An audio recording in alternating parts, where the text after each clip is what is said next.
Welcome into the live stream here from McCready and Siskey, powered by Rain Total Body Fuel. I'm Neil. That is Tyler. What it is, sir? How are you? I'm doing great, man. Great. This is August. It is Thursday, August the 1st, 2024. It is 2 p.m. Central Daylight Time. 4 weeks from today. In just a few hours, two SEC teams, Missouri and Arkansas, will play football games that count against non-SEC teams on Thursday night. So we'll have that, and then the rest of everybody pretty much. There's a handful of games. Week zero. Georgia Tech, Florida State will be a good one. It's a good one. Yeah. So like I said, a handful of games, but that next weekend everybody gets rolling, including all the Southeastern Conference teams. So two of them play on that Thursday, and the other 14 get started on Saturday. Yep. 31st. So we're getting closer. Yep, we're rocking and rolling. It's August. We're gonna have some fun today. I will be so everybody knows that's listening on TikTok. There may or may not be some content that the old TikTok doesn't like today. So I'm gonna be peeking over there, and if I get the old warning shot across they send you a warning. Yeah, I immediately hit the old power button. I think there's a way to talk about it when we talk about it without getting the warning shot. I'm going to try. I think there's a way to do it. I will let you lead the way on that. So, because you have a much more eloquent vocabulary than your boy has. I've upset a lot of people with my vocabulary lately. With my eloquence has upset a lot of. Well, if you're eloquent, it still pisses them off. Just fuck them and feed them fish heads. Nobody cares. Yeah. I mean, listen. You've known me a long time. When someone goes, "You have no friends," I'm like, "Well, I do have a handful of friends. I don't need a lot of friends." The whole you. I'll never understand the people that they want hundreds and thousands of friends. Yeah. What are you going to do? You going to go to picnic with them every week? What are you doing? Right. I mean, I'm with you. I mean, you got a handful of people that have your back. Yeah. I mean, I got you, dog. You got your family. I got you, dog. You don't need lots of friends. No. I mean, that's not saying that. I'm not criticizing people who have lots of friends, but it's not a need. It's not a need. It's not a need. Not a need. Not a need. Not a need. All right, let's rock and roll, baby. Right. Let's do this. I need some rain today. I got to get juiced up. Got a big meeting this afternoon. I know you do. You got stuff going on. Yeah, let's do it. You got stuff happening. If people only knew. If this next meeting goes well, McCready and Siskey may be in Tahiti next week. McCready and Siskey. McCready in the Clark Ford Studios. Siskey live in Turks and Caicos. When you coming back? Yeah, next spring sometime. That's like sometimes people are like, do you have as many subscribers as you do podcast listeners? And I said, let me just tell you something. If I ever get to the place that I have as many subscribers as I do podcast listeners, I will be doing the podcast very sporadically from an island. Just whenever it happens. That's right. I always say, Jeeves. Oh, Jeeves. Excuse me, sir. Hey, you mind hitting that go live button after you grab that pina colada for me? Thank you, sir. Yeah. All right, here we go. We're going to start with all.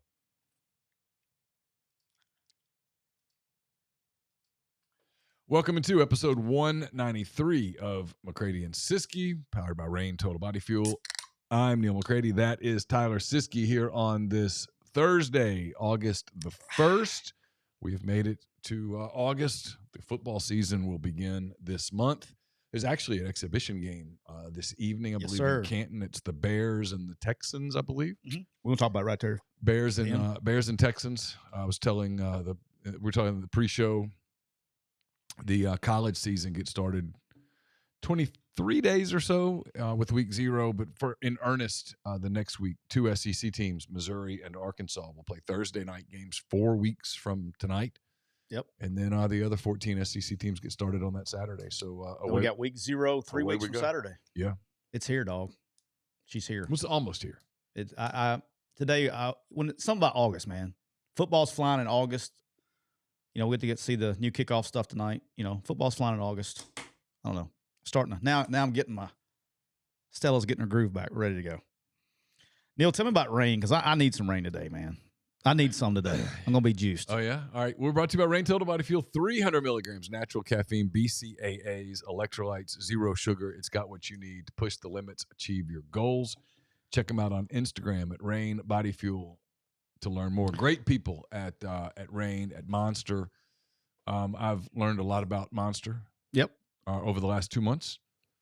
My daughter Caroline has been doing an internship up in Rogers. / Bentonville, Arkansas, right on the kind of town line. Yep. Rogers and Bentonville sort of. They're like Converge. They're like a Venn diagram.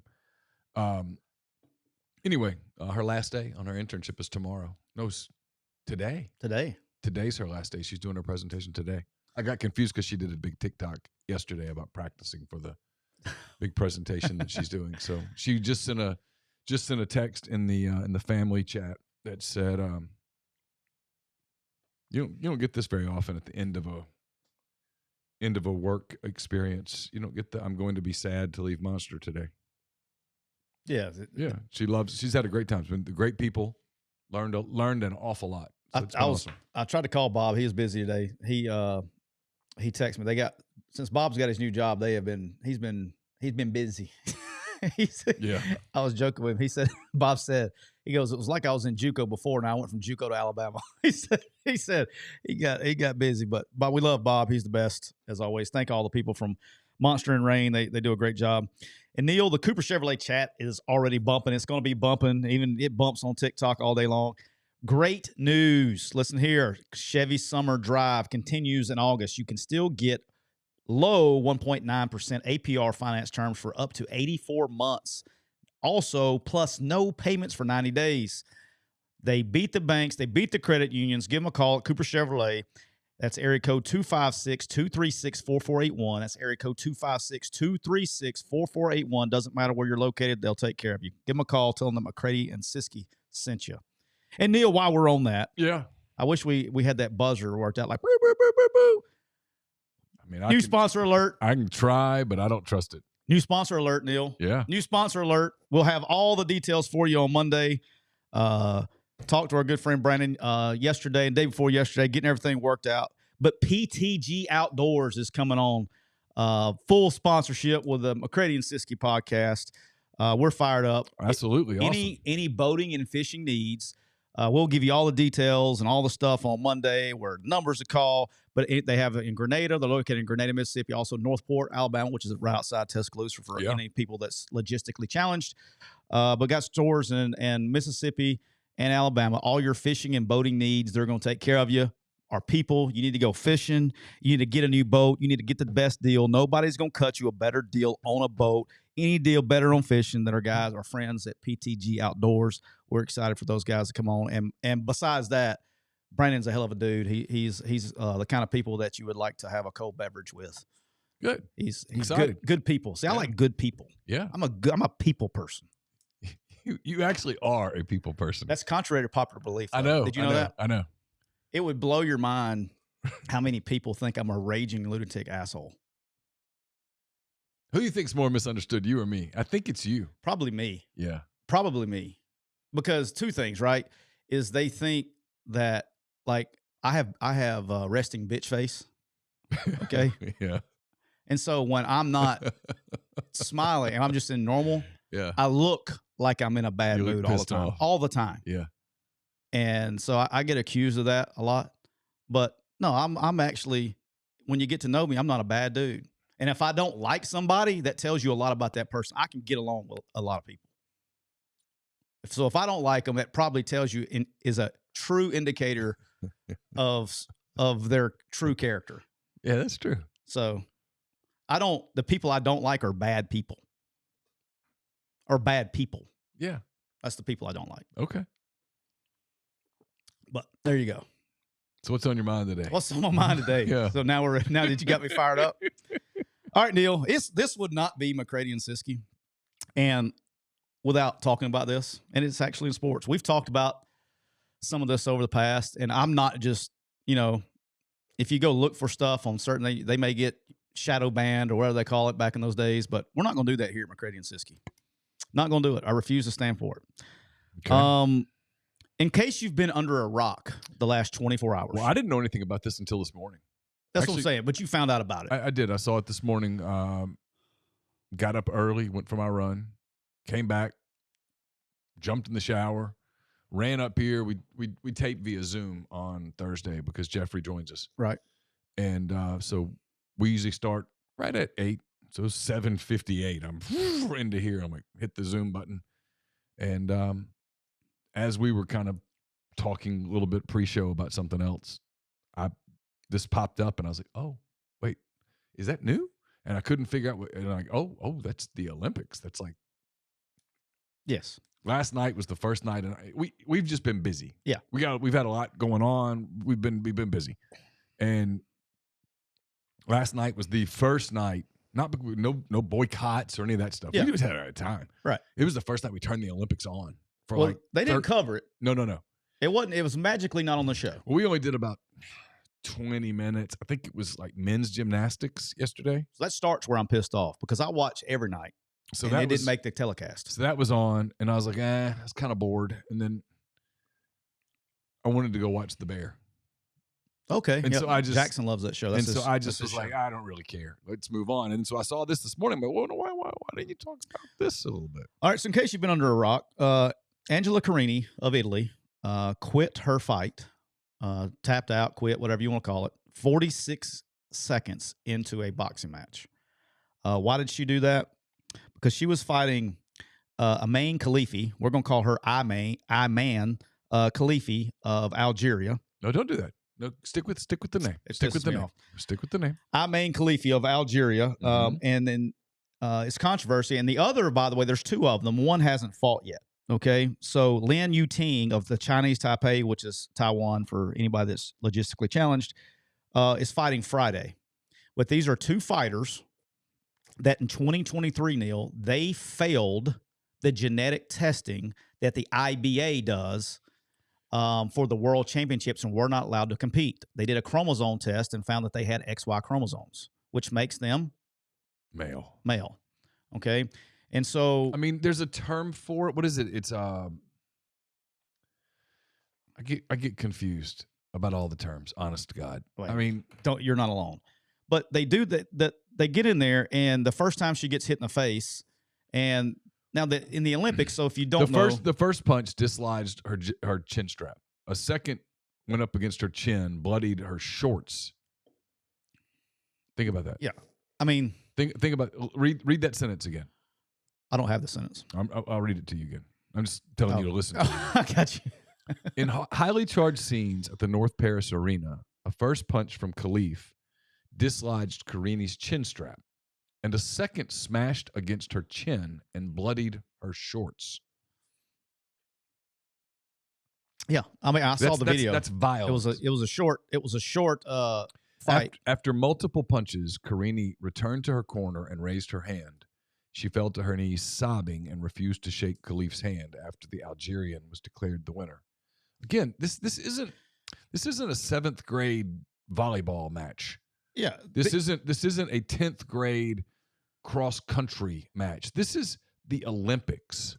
As a rule, as a general rule, I'm sure there are some exceptions, but as a general rule, you have to be fairly excellent to make it to the Olympics. Yeah. As a general rule. Yeah. So this young woman, Carini, is a talented boxer. I'm going to guess that she's one of the very best women's boxers in Italy. Well, I don't know how many women box in Italy. You're still in the top, regardless of that. You're in the top probably 1% of the world. She said to get to the Olympics. She's from Naples, Italy. She says, I got into the ring to fight. I didn't give up, but one punch hurt too much, and I said enough. I'm going out with my head held high. After the second punch, after years of experience, in other words, she's been doing this for a minute, I felt a strong pain in the nose. I said enough because I didn't want. I couldn't finish the fight after the punch to the nose, so it was better to put an end to it. I'm in pieces because I'm a fighter. They taught me to be a warrior. I've always tried to behave with honor. I've always represented my country with loyalty. This time I didn't manage to because I couldn't fight anymore, regardless of the person I had in front of me, which doesn't interest me. Regardless of all the row, I just wanted to win. I wanted to face the person that I had in front of me and to fight. So here's what, and then I want to say this. This isn't political. This is human rights. It's not even political. It's human rights. But I have this question, okay? This is what I want, okay? We got all these people challenging people for debates, and, you got to answer all these tough questions. Kirby Smart's at a press conference. He gets asked about Robert Thomas. All this. Here's what I want. I would like for someone in the media, okay, that actually has like press passes and can do this stuff. I want to know who is okay with this. If you're okay with this, stop hiding, because they don't ever come out and say, yeah, I follow that. I believe that. Stop hiding. And you need to answer for this. Like, I want to know why. I would like to have a discussion on who in the hell is okay with this.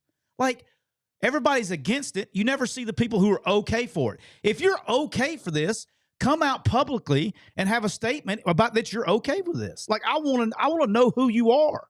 This isn't about being political. It's about being a human being. Who is okay with a biological man in any sport, but much less a combat sport with females? Like, who is okay with that? Carini's coach, Emmanuel Renzini, told reporters that he was unsure if the boxer's nose was broken, and I'm reading now from the New York Post, and that she had been warned not to take the fight. Quote, TikTok, this is a quote from the New York Post. Oh, that's okay. I'm going to get Cole to clip it.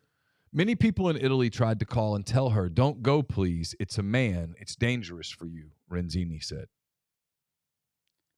But I just want to know. I mean, but here's what bothers me. This is all that bothers me. It really does. This is where words are dangerous. I've told people this before. Words matter. We're hanging on this failed a gender test. That's too wordy. You either have the chromosomes say what you are. You're born one way or the other. Right. It just is what it is.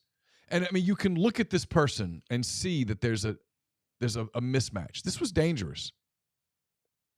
And it's like you said. I mean, this young woman deserved, from the International Olympic Committee, she deserved a different fate. Yes. If she was going to be defeated in the ring, she deserved to be defeated by one of her peers who also worked very hard to get to that fight. Yes. Right? Yes. I mean, it's what she said. She says, I've suffered in the ring before. This was different. In other words, I've been punched before. Yeah, probably a lot. I'm a boxer. Yeah. She's faced... You know the risk. She's faced elite opponents. She's been hurt before in the ring. She knows that's part of the deal when you go into the ring. But this is not what she ever signed up for. Right. And at the Olympic level, she was failed. And yet in our society right now today, we live in this politically correct world where I shouldn't say nobody, where it's very frowned upon to say that, to say out loud, hey, wait a minute. And I kudos to her for exiting. I keep waiting for other women, because I had this conversation with Riley Gaines. Yeah. Riley Gaines was actually one of the first shows that she did was the Oxford Exxon podcast. And I told her, and she's right. She has been parroting this now. She's advanced to much bigger shows than my little show. She's moved way, she's graduated and then some. But I told her, I said, the only way this is going to change is if women speak up. Men are not going to be able to save you from this, because, Tyler, men aren't losing opportunities. Women aren't going into men's sports and stealing opportunities. Women aren't going into men's sports at the junior high level, at the high school level, and taking championships away from boys. They're not. Women aren't taking football scholarships away from men. They're not taking basketball scholarships away from men. They're not making the baseball team and taking away the starting shortstop position from men. They're just not. We're built differently, not right or wrong, good or bad, differently. No woman is going to go make the Lakers or the Clippers or the Timberwolves. Not going to happen. But now males are taking opportunities, and championships and medals, and it's amazing to me to watch the women's response to this. I mean, the women's rights movement was a powerful thing that fought for equality. And here you are. I mean, this should be a cause. It's one of the reasons I want, instead of all the political inflammation, I want someone to ask Kamala Harris about this. You are a woman. We're having a great big debate about all kinds of things, but we're not debating that. No one's debating. I just don't. I mean, Madam Vice President, right now today you are in either a dead heat or slightly ahead in the race for president, depending on the polls. What is your stance on biological males in female sports? It's a simple question. You're either for it or you're against it. And I wait for some reporter That's what I'm making to ask the question. Ask the question. Get an answer. I will give the former president credit. He has said he is against it. Okay.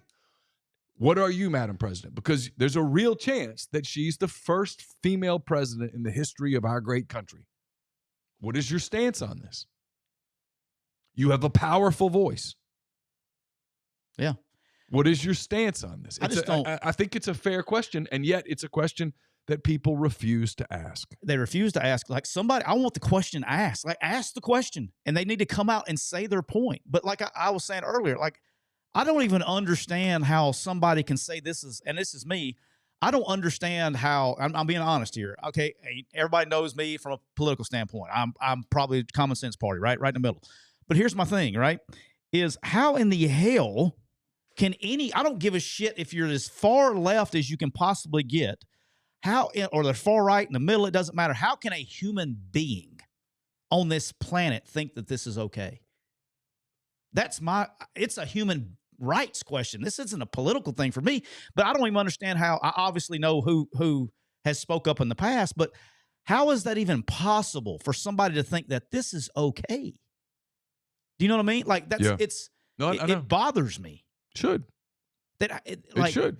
Like, you can, I understand, like, I try to see everybody's side. Like, you can't sell me, but I disagree with you. But if somebody's arguing about climate change or something else, you got something to stand on, right? Like, hey, we think that we're doing damage to the climate. We're trying to save our planet. Okay, that's your stance. What in the hell is your stance on this? Like, what is there to defend? You're hurting physically. You're taking away opportunities from females, which we've stated on this show 1,000 times, as a country has fought for hundreds of years to improve women's rights. So on one hand, we're trying to improve women's rights, but at the same time, we're taking opportunities. I'm so confused. Should be. Like, what are we doing? I mean, we're literally having conversations in our country about what is a woman. It's not complicated. I wish I could remember his name. Is it Charlie Kirk? I think that's right. I see pop up. He's got a thing on his TikTok I see all the time that he asks college students, what is a woman? And they're like, it's a trick question. He goes, no, it's not. It's really People can't answer that question. It bothers me. We haven't got struck yet.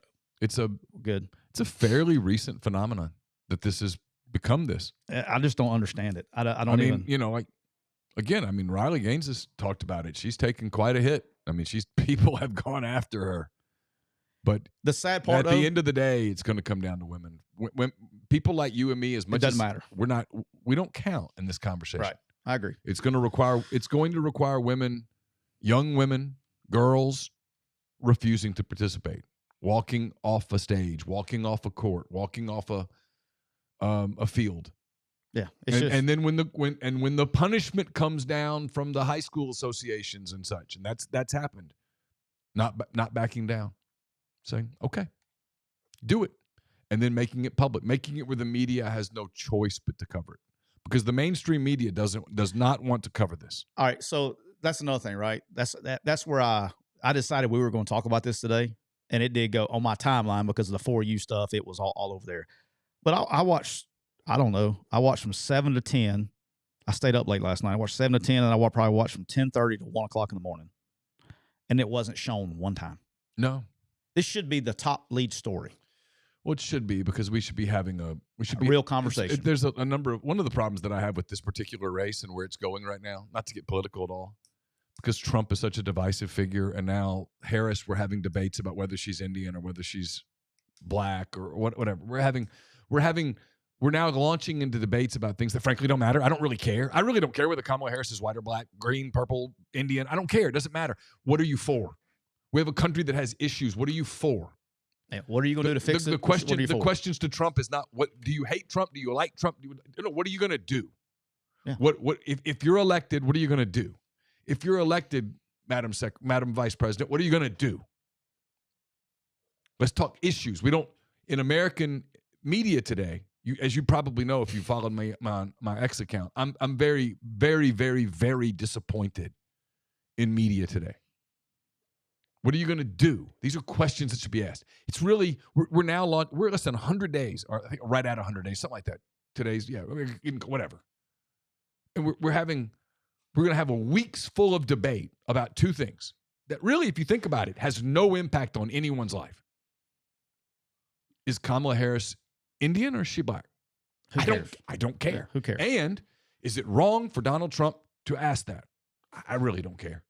None of that impacts anything about the economy, about jobs, border security, about the border, about the conflicts that we're in internationally, that we're just on the cusp of internationally.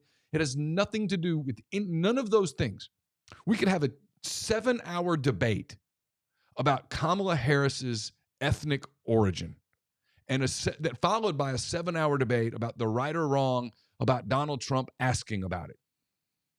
And it might be fabulous television, but it would absolutely have no impact whatsoever on the lives of any American, because it has no impact on anything. But that's where we are, and the media plays along with that because it's ratings, it sells, it's controversial, it's inflammatory, it gets people worked up. By the way, this is the same group that you want to go fix NIL. Good luck to you. Yeah. Well, this is why I tell you all the time. I've said this 1,000 times. I had to slip that one in there. People are like, even Greg Sankey, who I respect immensely. Immensely. Yeah. I think he's a brilliant man, and he's a wonderful guy. And the times I've been around him, I've thoroughly enjoyed talking to him and listening to him. That being said, if you're counting on Congress to fix anything, good luck to you, good pal. luck. Good luck. Yeah, no. All right, let's shift some football. We got a tight schedule today. Let's shift to football.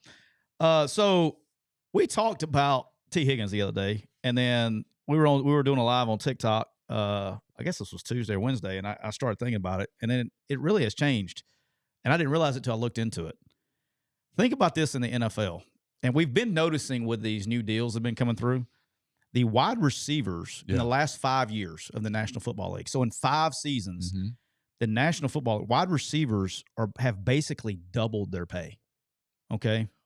In the last 5 years. My guess on this, and you would know better than me, my guess on this is that as the rules have changed and the game has become more pass happy and more difficult to defend, your better athletes are playing receiver? I think the best athletes, to me, play corner. Okay. But you're still a skilled player, but as a skilled player, running backs are becoming more interchangeable. They're still running backs, but more and more. They're more and more. They're becoming more specialized. You don't see many guys go 3 down. You don't see many 3 down backs anymore. You got a guy that's first and second down. Yeah. As good as Derrick Henry is. Yeah. Third down guys come in. Yeah. You run the third down guy on second down because you're in a pass situation. Right. There's a lot of that, and then frankly, it's just kind of more interchangeable. Right. The elite receivers, the guys who can flip a game with their athleticism, their speed, their artistry, they're getting paid.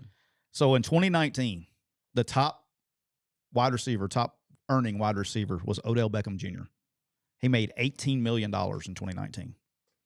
This year it's going to be Justin Jefferson. He's going to make $38 million this year.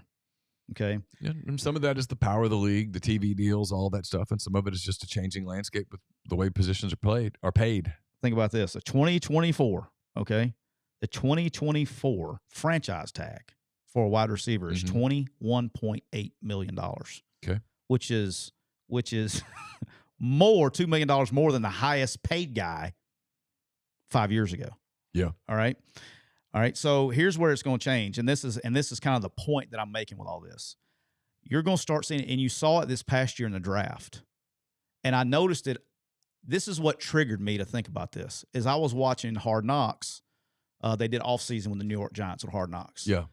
And he just said something real quick. He was talking about building a team, and they were deciding if they were going to take a quarterback, all this stuff. And he mentioned this about taking a wide receiver, and I got control of him for 5 years, and what that week that would be a fourth. And I start thinking, I'm like. I start going back and looking. If you are, and this is basically the mode of the NFL right now, if you are paying a wide receiver, okay, or you're paying wide receivers, you're going to have to draft quarterbacks, because that first 5 years of control is insane to think about. Okay. And what I mean by that is, think about this. Garrett Wilson, who's probably one of the better receivers, if not the best one to come out in the last couple of years, the last 2 drafts. Garrett Wilson, his entire length of his contract is going to be less than what T. Higgins is making as a franchise player this year. So you're going to be able to draft in the first round. You can go draft an elite receiver like Neighbors or Marvin Harrison Jr., those guys. Sure. And you're drafting basically wide receiver 1. But you can have them the whole time cheaper than what you can pay one receiver on a franchise tag. Right. And so you're going to see, if you have to pay a quarterback, okay, I am Kansas City Chiefs, obviously, but that's why you're seeing the Bengals. They just paid Joe Burrow. It's very difficult to pay both a quarterback and receiver when you can control them for the first 5 years where they're down. Or you pay a receiver like the Vikings. They go pay. What do they do in the draft? They go draft J.J. McCarthy. So you're going to start seeing roster management, because you're having to pay the quarterbacks are making, $50 million a year now. You got wide receivers making $38 million a year right now, the elite ones. And we're not even talking about Tyreek Hills of the world. And like A.J. Brown just signed. I think he's getting $32 million this year. I think that's the number he's getting. So I was always nice to him when he was at Ole Miss. I mean, AJ. I got a funny story I can tell you about that off the air. I can't say anything on there.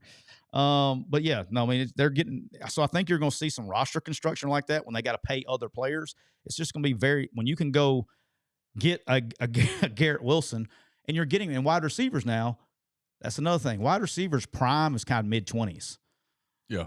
When you start getting 30, 31, you start, they're just a little bit better lifespan than a running back. A little step. But you're getting their prime years in their first 5 years anyway. Yeah. So that's why the Bengals are going to get one more year out of Higgins and probably watch him walk. Yeah. So you're getting their prime years, and you would rather do that than your prime years of a quarterback are usually after, the really good ones are after their fit. You're getting their prime in their second contract, whereas in a wide receiver, their prime is in their first contract. So I thought that was interesting to see how that's going to happen over the next few years. All right, Neil, I didn't know if you were aware of this. We have footballs flying tonight. I know everybody's excited. I know Neil's got I think you got the beers out, the grill going. We got the Houston Texans versus your Chicago Bears tonight. Carson, Chicago Bears. Carson, Chicago Bears. Yeah, I bailed. You bailed. Yes. You bailed. This is not worth the trouble. Tonight, I think it's 7 o'clock, a Hall of Fame game, 6 or 7 o'clock.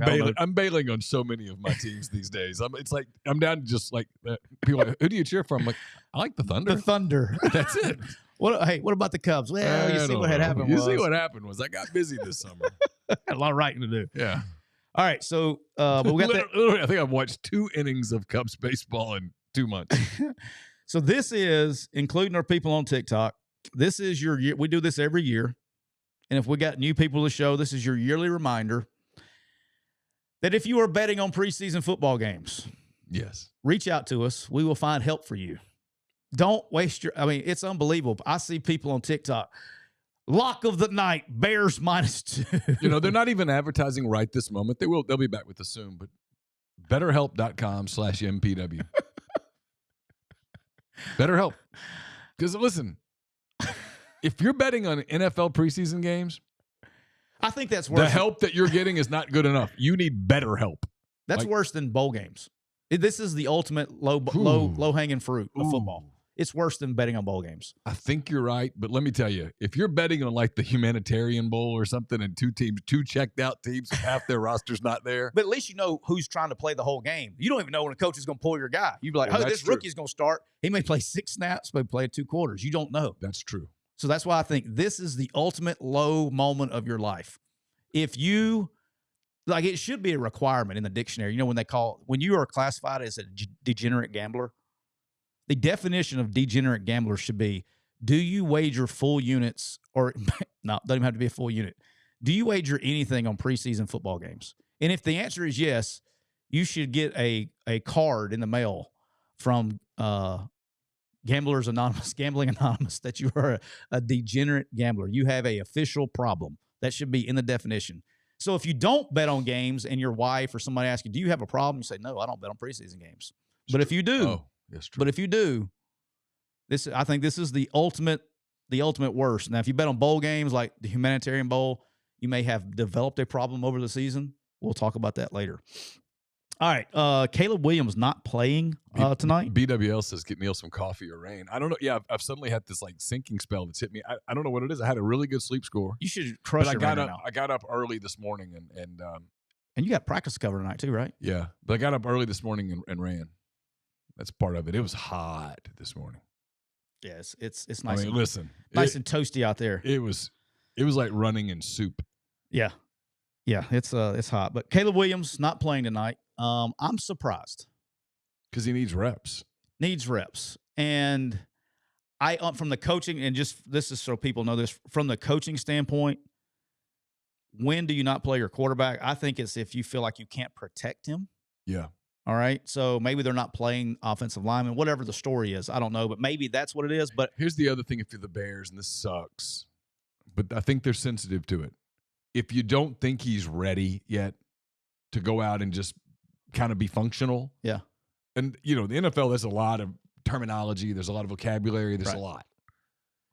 The way Chicago media is on that franchise right now, it might not be worth stirring it up today, August the 1st. Because if he went in and played tonight, it probably wouldn't look great because he's probably not going to have a lot of help around him. I wouldn't put him. I will say this from a coaching standpoint, I would not put him in if I wasn't going to put him with good players. Yeah, for a little bit, right? And maybe that's what it is. But with that being said, if I was coaching the dude, we'd be playing. I would sacrifice. Hey, we're going to play all these good players because he needs reps.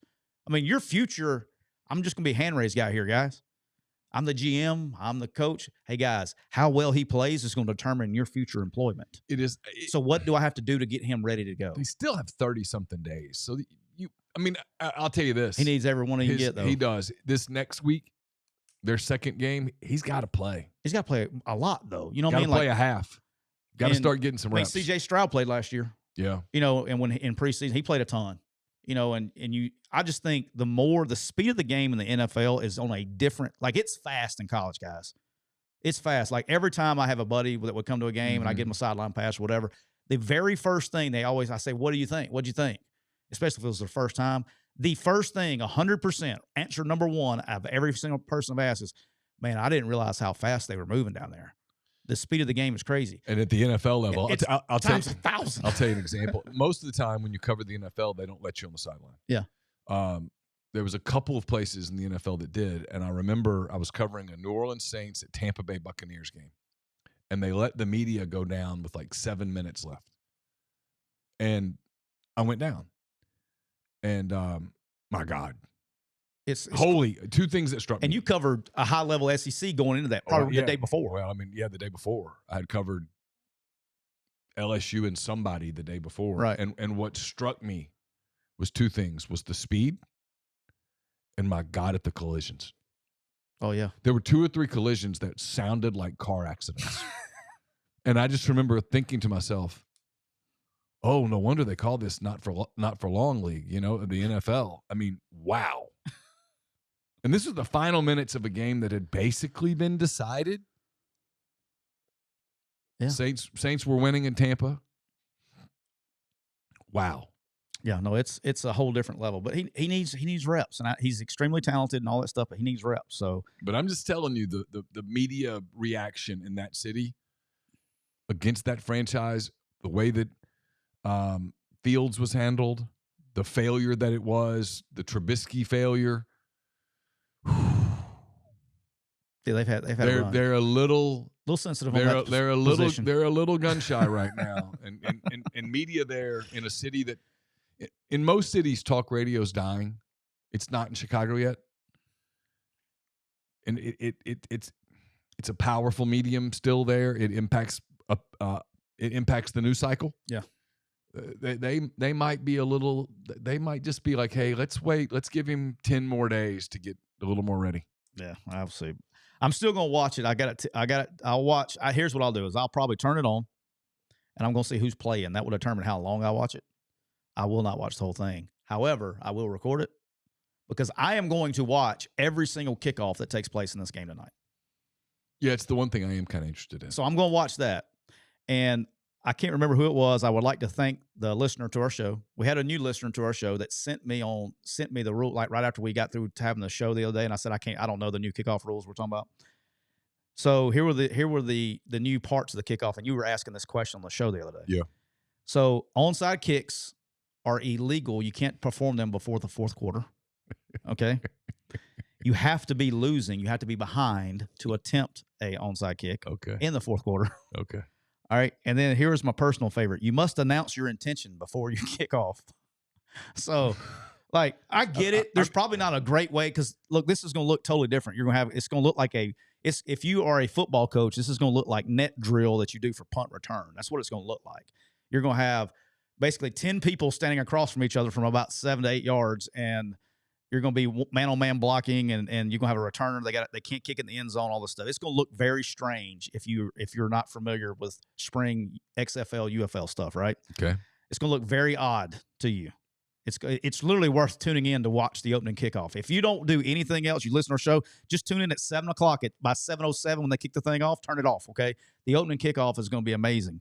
All right? But this just goes down. Like, I get, like, there's probably no good way to do this, right? When you got guys lined up at the plus 30 and you're trying to kick off back here and you're going to do an onside kick, I understand they probably didn't have a whole lot of choice. But, man, this kind of, like, takes the – I don't know, man. It's like – take some of the strategy away. Hey, guys, I just want to let you know what I'm going to do on this play, okay? Does everybody understand? It kind of feels like – I know it's not, but it kind of feels like that. You know, look at it. It makes you wonder, like, what's next? Hey, it's 4th and 7. This is a real punt. Nick This is Saban not literally a fake punt. Nick Saban literally owes a national championship to a surprise onside kick against Clemson. He's opened up the second half of one and kind of changed and flipped. Nobody could stop anybody. He stole a possession. He literally won I mean, surprise onside kick is like something you work all the time. It's like your joker. It's like your wild card. But usually you can stop working it now. But it's the first thing. NFL is a little different, obviously, because they're scared to death they're the fun police. But when you watch, I coach special teams, right? And you coach kickoff, I've coached all of them. And usually how it works in college is you have a guy that's a coordinator that's in charge of everything. Yeah. But position coaches, if you have a bunch of players on that team, and so I got a bunch of players that are on kickoff return or whatever, I have to coach kickoff return because I'm not going to stand over there with a thumb in my butt, right? So if you got a lot of like the O-line, D-line coach, that's not very sanitary. like O-line, D-line coach, they're going to coach field goal PAT because they have a lot of players and they're not going to be able to do endo during practice. And so I was on a lot of the special teams because I coach receivers. Well, like the first thing when you're watching getting ready for a game, to be honest with you, about the only thing I would watch on special teams when I was watching film is I would watch when the team we're playing, when they're on kickoff return, was somebody in the habit of leaving early, or was the alignment off? Can we sneak an onside, surprise onside in this game? It's like the first thing you look at. Can't do that in NFL no more. Nope. It's out. Guys, we are about to kick the ball. We're about to onside kick it. So make sure you get your hands team ready on the other side, please. I don't know. It feels like we're like your attention, please. Your attention, please. It feels like we're like 8-year-olds. Your attention, please. An onside kick is forthcoming. Please repeat. An onside kick is forthcoming. Hey, coach, did you get that? We're kicking an onside kick right here. So it feels a little bit like that. All right, Neil, we have college football camps opening up this week. It's one of my favorite weeks. It's like one of my favorite weeks of the year, especially even out of it. I'm a lot better now. It was really rough my first year out. I missed it, but now I just think it's hilarious. And somebody asked me this today, and I thought this was great to talk about. They're like, what's the one thing you hated about fall camp? The first thing I hate is I say fall camp. Neil gets mad at me because it's not fall camp; it's summer camp. What's the one thing you hate about camp? And I got a problem. I'm gonna get your opinion on this. Okay. Do you know what I really hate about camp, or even the spring? I mean, I know because I've read this. I probably would have already known, which is some of the acclimation rules. Like, I hate the acclimation period. Like, what are we, 8? Like, do y'all think? You think they're not? They're literally. I'll newsflash to anybody that's making up these acclimation rules. The best shape a college football player will ever be in, Neil, is at the start of camp. They've been outside running and conditioning nonstop for about 3 months. They're in the best shape of their life. And so what do we do to get them acclimated to the heat? Hey, boys, I know you've been running in the heat on the turf in summertime for the last 3 months, but these 3 days, we got to protect you from these 3 days. So here's what we're going to do. We're going to let you go practice, but you can't wear shoulder pads. Now you can, but here's what they don't understand. And this is what I always hated as a coach. That's also the most excited the kids are going to be, because once they get their legs get heavy, they're trying to survive, right? You always have a newcomer or a freshman that's out there trying to win the Super Bowl in first practice. Mm-hmm. It never fails. It never fails. You're out there trying to get some work done, and there's some young guy that tries to be a shorts and shirt All-American. You get somebody shoulder dinged or whatever it is because they're out there trying to be a Superman without any protection. Haven't learned how to practice at that. They haven't learned yet. how to practice. Right. They're on the ground in shorts or whatever it is. They haven't learned how to practice yet. Like, I think it should be just the opposite. I think you should pad them the first couple of days until they get tired as hell. And then you can have once a week that you take off the pads or whatever. That's one. Two is, contrary to popular belief, and Neil, I think you've noticed this going out to practice, especially since I've been around, colleges don't take people to the ground except usually on scrimmages. And so there's this rule where you can't take them to the ground. Even at Alabama, where it was good on good, we never, ever took to the ground except in scrimmages. Never. Right. You learn how to practice. You stay up. You stay off the ground. That's how people get hurt. I think Coach Saban did a study when I was there. He was like 83% of all injuries occur when a player's on the ground or something like that. Really? Yeah. And so, or maybe it was Jeff Allen. Somebody did that. I remember that being the number. But they know how to practice. They are in good shape. That's always a big annoyance for me. I gotta say this. I thought this was hilarious. Our boy Kane is getting all kinds of coverage now, by the way, because he's at Alabama. He's at Alabama now. So it's now people just all of a sudden are learning who Kane Womack is. And he's wearing his hoodie. He's wearing a hoodie, like been doing that for like 20 years, but I guess it's just now popular because he's in Tuscaloosa. Well, you got to remember now, you know this because you were there. Nick Saban was great about a lot of things. Okay, he won a lot of championships. Put together a lot of recruiting classes that put people in the NFL. Did a lot of things really, really well. Yeah. It's not a championship that he ever wanted to win, which is a good thing because he never won it and never would win it. He will never win the media access national championship. Okay, that was never going to happen. And I've been critical of my friends in the media. Let me give them one. In a market like that, where the people can't get enough. And you can't get much access at all, listen, it's a little tough. And so all of a sudden, the access valve has been, and they're drinking it up. Hey, they had the period 4, man. That was, so at practice, like the links that things got changed around for the media. I can tell this now. Nobody's coaching there, or coach is not there anymore. So coach used to get pissed off that when the media would come, the only thing he would call it, he goes, the only thing they do is take roll. That's the only thing they do is take roll. And so they're out there, especially if somebody got dinged up or whatever. So poor old Jeff Springer, I can't imagine how many times he had to do this over the years. Let's say somebody's dinged up and they're in a black jersey. Not by God, no, they're not a black jersey the first 4 periods. And so they'd be in like a red jersey, or unless it was something like we all knew, like, hey, tore his ACL, cool. But if somebody was like dinged up, was like questionable, no, boss. We did everything like it was walkthrough at their position instead of like endo. Like we changed the first 4 periods of practice were always manipulated about what the media was doing. So it was always endo. But if you had somebody that was dinged up, you did stuff where they were standing around, not where you could see them motioning. And then they would be in black non-contact jerseys, right? Yeah. However, not the first 4 periods. So Jeff couldn't even be out there with the black jersey in his pocket. Like period 4, and man, they herded those people, media out there like cats. I'm talking about people think, period 4, maybe period 5, they're sticking around. No. The period 4, horn blew, and by 10 seconds in, they were off. And so Jeff Springer would come out with the black jerseys, and so you'd have them all changing their jerseys or whatever, But they would literally take roll, and it used to make him mad. So I thought that was hilarious. It's like today. Ole Miss has practice tonight. We just got a media advisory. I'm people like behind the scenes stuff. Let's pull back the curtain on them. Brad Sheffield sent it out, and for the record, now Brad's good people. Brad's one of my favorite people. Yeah, he's great people. I mean, I love Brad. He's awesome. But he sends it out. Plan as of now is to meet at 6:15 inside lobby area. Okay, let's talk about this. Good luck. So we're gonna meet inside the little lobby area at 6:15. Those of us who are there. You get your escort. We will be escorted into the indoor.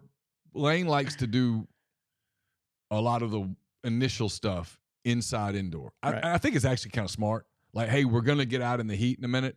There's no point in, if you can do some stuff without getting in the heat and save some legs, we should do it. Yeah. Yeah, I mean, it's walk around. It's worked. They've won a lot. So we'll go in there and we'll watch the same shit we just watched yesterday. And so it's like, you just see some routes on air, some formation adjustments. Yeah, so we will see, like, it's why, man, I watch media come back. How they look. I watch media come back with 4,000 observations from Tuesday's practice, and it's like, hey, look, when the scout team wide receiver went in motion to go from 3x1 to 2x2, that safety looked strong as hell rolling down to 3 week. So it's look quick out of his stance rolling down to 3 week. So it's literally, at first, it's kind of like a half-speed walkthrough. Yeah. Hey, this is the stuff we're going to be working on today. Yeah. It's like an install period. It's a little install. Let's talk about this. This is what it's going to look like. Any questions? Kind of moving some stuff around. And then they go from that into a period where they do some, like, warm-up drills. You know, just some, like, sprint 10 yards, jog 10 yards kind of thing. You know, just, hey, let's get the muscles moving a little. I get it. So, right, it's fine. But it's not exactly entertaining to watch. And then they play offense on this side, defense on this side versus air. It's the best person to go against. I mean, and so, yeah, the offense looks amazing. They're scoring a touchdown on every single play. It's incredible. Great play on that comeback. And the defense, meanwhile, is not giving up a single yard. It's amazing. I mean, yes, you're going to win the national championship. And then they send the defense. Yeah, usually the defense goes out on the practice field first, which means there's no offense out there to compete against them because the offense stays in because Lane wants to stay in the AC. You do the real adjustments then. For 5 more minutes. And then they all go out. But by the time they go out and have a real practice, we've been herded out. And tonight, that's the end of it. There's no media op afterwards, anything. We're not talking to anybody. So you're going to watch some people in shorts today? Yeah, I'm adjust literally some formations and run some routes on air. Well, I'm literally walking out there to Coach Saban's point. I'm walking out there to see if Deion Smith is there or not. Yeah, that's it. I mean, what has changed from yesterday? And so the only things that you can notice is, and you have to be careful with this because they did it to us yesterday, right? A couple of guys, offensive linemen, weren't out there in the first 4 periods. Okay. Now, I've been around this game long enough to write, hey, look, they weren't there in the periods we had access to, which should imply I don't know if they were out there in the other 2.5 hours that we didn't have access to. Maybe they were. Maybe they weren't. I don't know. Yeah. Although it was amazing. No, shut up. Neil, stop. But that's what we get. And so I don't understand. Like if a coach said, if Kiffin were to say to me, hey, and he never would, never. A conversation that will never happen. Hugh asked one time, he goes, how much access do you need? And I'll never forget, I told him, I'm like, hey, man, I can't fundamentally tell you I don't want access because I do. What I don't want you to open up the practice. I come out to the practice, and then I can't report on the things that I see. Yeah. And he was like, what do you mean? And I said, if I come out to practice and I see 100 things and I can't write about them, why am I there? For background? I don't need that. I think he actually listened to me because I'm like, I'm a reporter. I'm there with a media credential that says media. If I'm not reporting, well, then I'm just being a fan. Right. I'm not coming to a football practice as a fan, ever. That's rough. It's really boring. I mean, unless I'm getting paid like to be at the practice. Right. And in this case, I'm not being paid to be at a practice. See what I'm saying? Yeah. So I don't know why we even do the 4-period song and dance. I wish we could either do it the way the NFL does it, where you have access and there's sort of some rules. Right. And people are responsible for the rules. And if you violate the rules, you lose your credential. And I would be for that. Or I just would be for them going, hey, we'll see you August 31st. And this is why I know why the practice was like that. And like here's the thing, is from a coaching standpoint, there are I would have no problem and it's not just you, but there's other people I respect in media. Sure. I would have no problem because y'all have done it for a long time. You understand the rules. Yeah. But the problem is you can't like say, okay, Neil, you can stay. Hey, you can stay. You can stay. Hey, you got to go. Because some people abuse the privilege of being out there. Yes. Ask me how I know. Yes. Okay. Well, there were 15 media outlets at Ole Miss's practice yesterday. 15. I'm like, there's no way you can. So if you're media relations, there's no way you can even keep up with what all 15 are doing. Like when I started on the Ole Miss beat in 2008, back in the President Jefferson's administration, there were like 5 outlets. If somebody screwed up and the same one did every single time, you knew it. You could go to them and go, hey, you can't do that. What I never understood was why they don't say, hey, this is strike 1. If you get strike 2, it's going to be a pretty thorough warning. And strike 3, you have no Some practice. of it was so bad anymore. You went from strike 0 to strike 3. Like I will say, what always pissed me off was the leadoff man might strike out, and then the whole damn lineup was eliminated. And I was like, man, that's when I would get into fights. Yeah, that's where I didn't do anything. Not fair.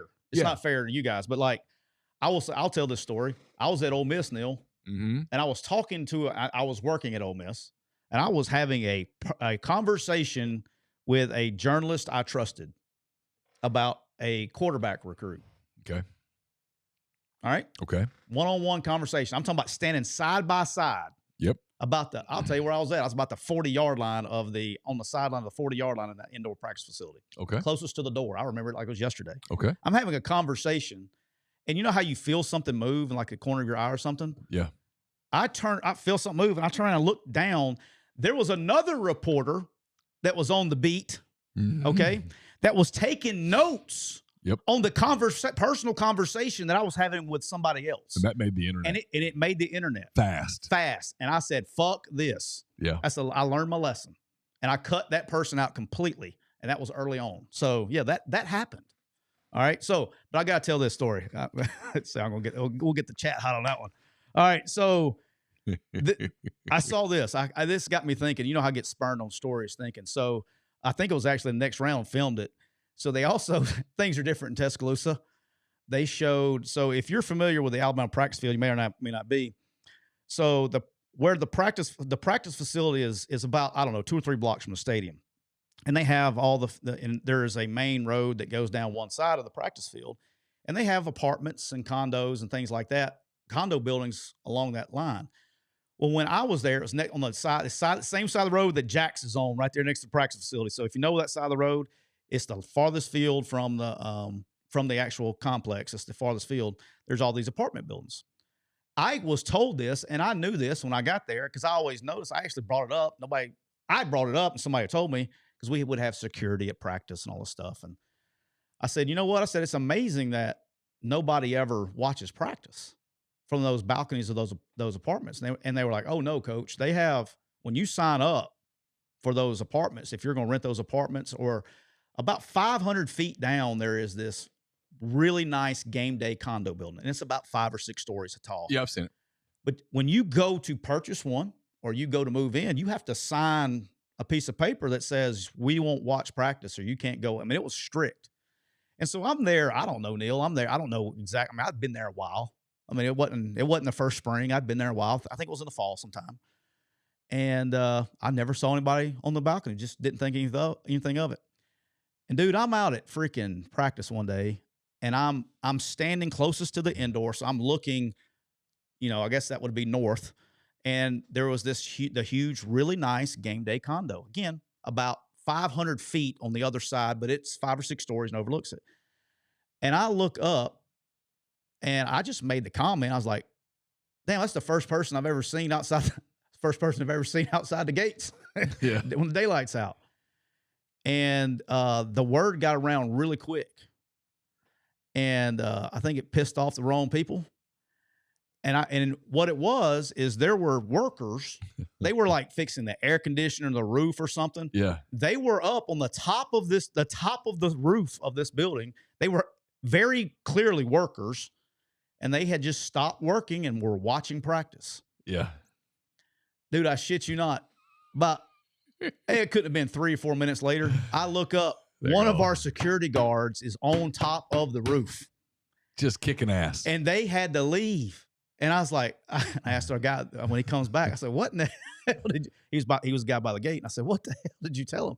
He said, "Coach," he goes, "I told them if they can work between the hours of 6 a.m. till 2 o'clock, and then they can work again at 6:30 to whenever they get done. But they are not to be on this roof." And by God, they wasn't.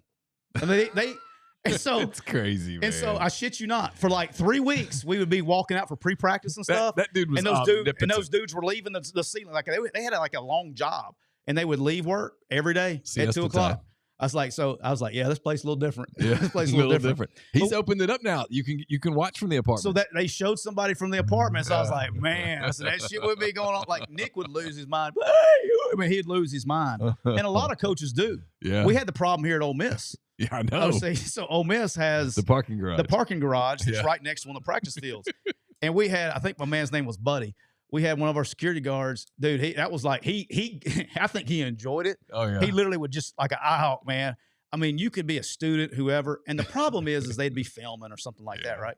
But he saw any head of hair peep over that balcony, he was gone. And then they would Trump could have used him in Pennsylvania. Oh, yeah, when that dude was scurrying down the roof line. He would have had no chance. They would have seen him before Trump's plane landed. Attention, please. Yeah. Your attention, please. But he would go run them off. But yeah, that was I couldn't believe though that I was like, man, this place is different. My man's up there. It was like a group of like 6 people, you know. Yeah. I said, they're up there. It's hot as hell. They're on that roof, and they're just wanting to get their job done, and they can't even watch practice. They wouldn't know what they wouldn't know what they were watching. Care. They're just taking a break. They don't care because that stuff's overrated a little. I always get a lot of it. The security guys we have to wear at practice a credential, and you'll have it on, or but like sometimes later in the year it's cool out or whatever, and so you have like a hoodie over it or something. And they're just in a state of paranoia, and it's like, dude, you've seen me out here 1,000 times. If you kicked me out right now, I'd hug you. Send me home. Whatever you want to do. Come on. Well, it's like, maybe you a couple times. If somebody like, if I put like this, if I liked you, which was a small list of about 6 or 7 guys that I enjoyed in the media. But if I didn't like you, I wouldn't do this. But if I didn't like you and you forgot your credential, I would walk out with you a couple times. Walk out with you, forgot it, and they wouldn't say anything. But dude, they take that credential stuff. Yeah. They take that credential stuff serious. It's like, and look, I get it. I'm all about security. I understand the world we live in and all that stuff. But it used to drive me nuts. Like you would go on the road sometimes, like in a road stadium, right? You go on the road sometimes. And my deal is when I would go on the road, I did everywhere I've been, is you're dressed in a suit or warm-ups, whatever you were to deal, but you get off the bus, you walk inside with the team, okay, and your credentials, your sideline credentials, were always in your locker, okay, when you got dressed in your coaching clothes. But it's always crowded, and kids are getting ready, or players are getting ready, all that stuff. So I would go straight to I'd put my briefcase down or whatever, and I would go on the field and just sit on the bench for at least 45 minutes to an hour and listen to music, whatever I was doing, and then I would go get dressed. It never failed. It was always a security guard that's probably, it's not their, not going to secure shit. They're never like, you don't ever feel safe with them. But anyway, they were like, where's your sideline pass? And I'd be like, dude, I'm like, it's in my locker. Are you going to make me go back to my locker? Or I'm in this stuff. Do you think I snuck in with the team? Like, you know what I mean?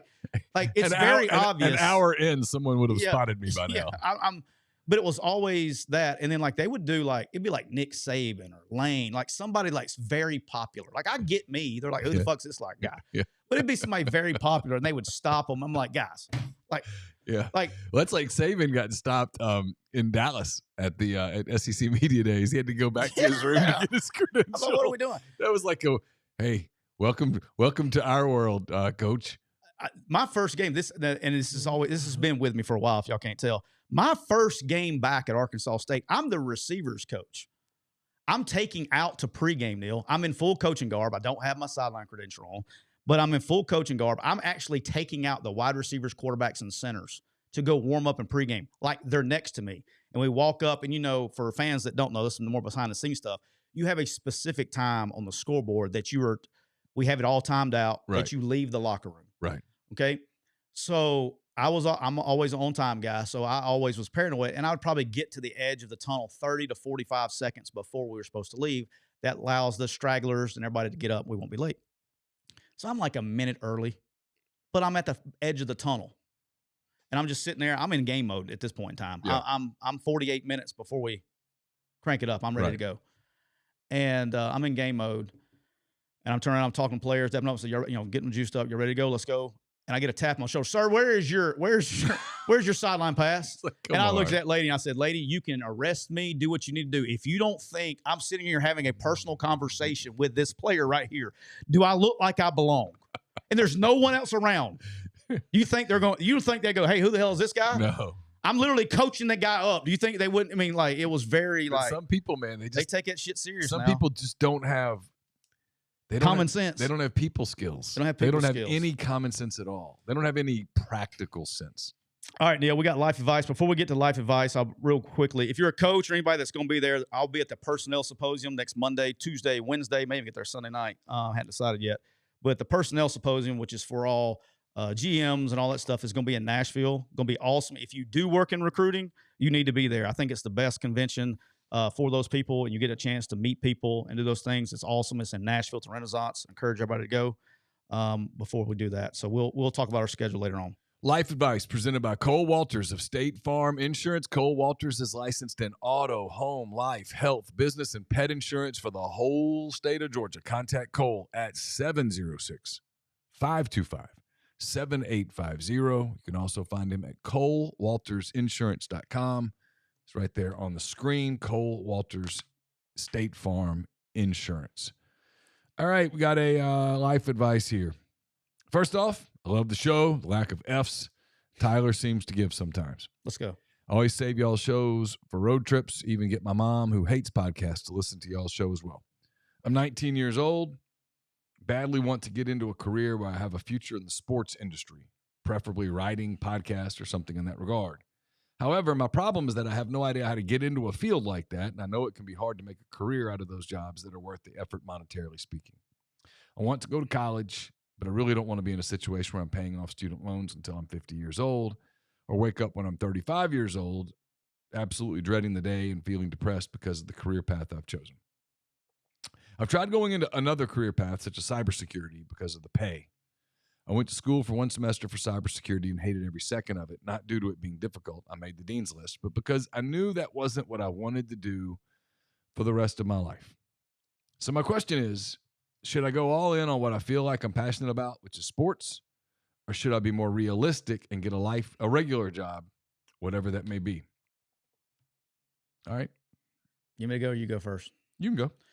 All right. So I always say, if you are passionate about what you do, you'll never work a day in your life. Okay.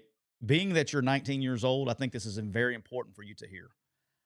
The difference I see in young people coming into the business now, as opposed to when I came in the business, is there is an immediate expectation to make a lot of money. Yeah. Okay. And if you really want to start, like, same thing, starting a podcast is very difficult. Starting this podcast, it was difficult, even though we have a steroid shot of the MPW Digital Network, right? Mm-hmm. Starting a podcast from scratch is very difficult to gain an audience. It takes time, and it will take a long time to get advertisers to make money in those things. So it takes a long time. But in my opinion, anything worthwhile is. And so it's very difficult, like I said, if you're passionate about it. And it's the same thing with coaching. Today's GAs want to go from being the GA to the head coach, and there's steps along the way. There's people in the personnel world that want to go be from a recruiting assistant at 20 years old to being the GM. And there's steps along the way in the growth process. And a lot of times in that growth process, you make $0.00. Somebody asked me about a GA story today, and I've said this on the show before. So if you remember, I'm sorry, but my first job, I was at Northwestern State. I'm coaching tackles and tight ends. I position coach, had my own room. Yeah. Okay. Like headset room, coached a position. They paid me $6,000 a year. Mm-hmm. I had to take graduate classes. My tuition bill was $8,800 for that year. And I had to teach 2 classes a semester. So for me to actually coach football at the college level, my first job that I had my own position, I actually paid them $2,800 and taught 2 classes each semester. And so you have to You didn't work. get paid to teach the classes? No, Oh, wow. it was part of my. That's actually who paid the. Like you got no scholarship. Right. Like the football used. A lot of GAs get scholarships. That particular job, but I tried to explain it to them. I didn't start on third base, Yeah. and so I had to go. If I wanted to coach, I had to go take a job like that nobody else wanted. And so you have to be willing to sacrifice. Mm-hmm. And so I guess my advice would be, if you are passionate about starting a podcast or something like that, you should have a job, and that needs to be your side gig that you work really hard on. Yeah, so I can speak to the journalism part specifically. Yeah. You don't have to go to a journalism school to get into journalism. Now, if you're not going to go into a journalism school, if you're going to go to a journalism school, God, I'm about to piss some people off. There's a lot of this integrated marketing stuff that it's not journalism. It's fine. I mean, there's maybe some jobs in it somewhere. I don't know. If you want to go into journalism, you need to go to a school that has a really good reputation for journalism, or go to a cheaper school and just start working. Work for cheap. You're 19. It's okay. I assume at 19 you're living at home. Probably, I imagine. If you're not, you should consider getting home. Local media outlets. I can't tell you how many people have come to us at rebelgrove.com and said, I'd love to help. Okay. Love for you to cover volleyball. Well, I want to cover football. I don't need you to cover football. I need volleyball. You want to cover softball? Want to cover soccer? I'll call over there. You can beat right soccer. Women's basketball. I can get you a credential. You can cover. They don't want to do that. So at that point, what you're telling me is, I don't really want to cover sports. I don't really want to be a journalist. I want to go to the football games. At which point I'm like, you would have more fun at a football game as a regular person than you would sitting up in the sterilized press box and having to go write. I got my experience early in journalism was on the news side. I covered courts, police beat. Oh, that'd be fun. It was interesting. City council meetings. That wouldn't be fun. No. Like county board of aldermen type things. I worked for some weekly papers. I worked for a small daily. And then I was working at a weekly paper, and I started stringing for the Birmingham Post-Herald. Do you remember the Post-Herald? I do. Reuben Grant. You remember Reuben Grant? I don't remember him. Okay. Reuben Grant was the preps editor at the Birmingham Post-Herald. And I said, I'll do anything. I'll do anything. I need the bylines. Yeah.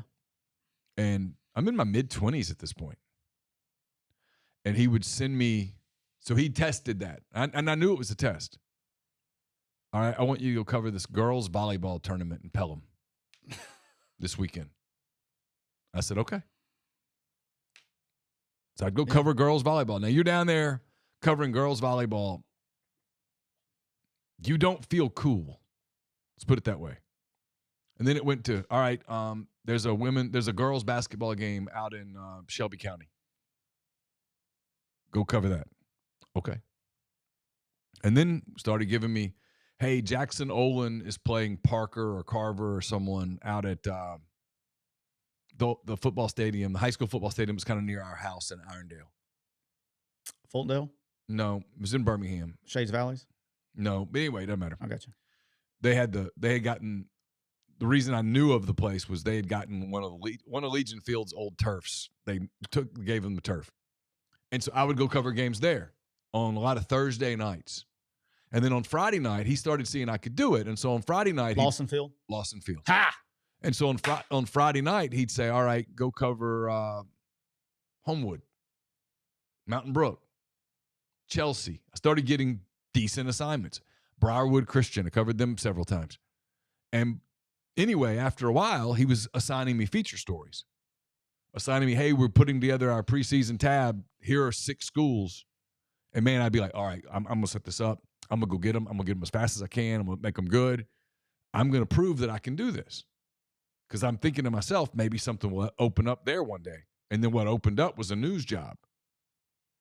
A news job opened up, and Ruben was kind enough to tell the news people, hey, I don't know whether this guy can cover news or not, but I can tell you this. He'll do anything you assign him to do.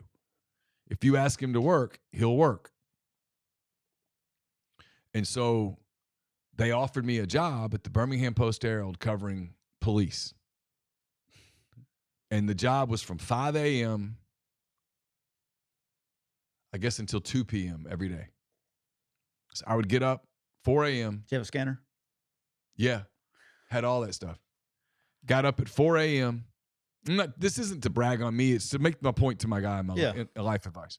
I got up at 4 a.m. I would be at the paper at 4:50, walk in the door, found out what happened overnight, find a story. There was a fire. There was a murder. There was a something. You'd go out to wherever, out in Fultondale or Hueytown or wherever, and you'd find the story. You'd get back and you'd write it up for first edition. And then you'd either follow up on that story or you'd find the new story. You're just trying to work. And I worked for a couple people that were rough, man. I mean, Steve Bell, if you're out there, dude, you literally made me cry once. Brutal. But I tell you what, it made me a better reporter. Yeah. And the point is that I paid my dues. I wasn't making any money. I was gone all the time. Here I was, newly married, and I'm leaving my wife every Thursday night, every Friday night, Saturdays. I'm gone all the time. But the point was that what I wanted to do was I wanted to work my way. My goal, my life goal at the time was I'm going to work my way up to one of the big papers. I'm going to work at the Washington Post, the LA Times, the big. I'm going to the big. I'm paying my dues, and it got me. I went Mobile, and from Mobile I was offered some other jobs. Probably should have taken them. I listened to WNSP, but it doesn't matter. It all worked out. Kinda. I mean, I didn't achieve the goals I wanted to achieve, but whatever.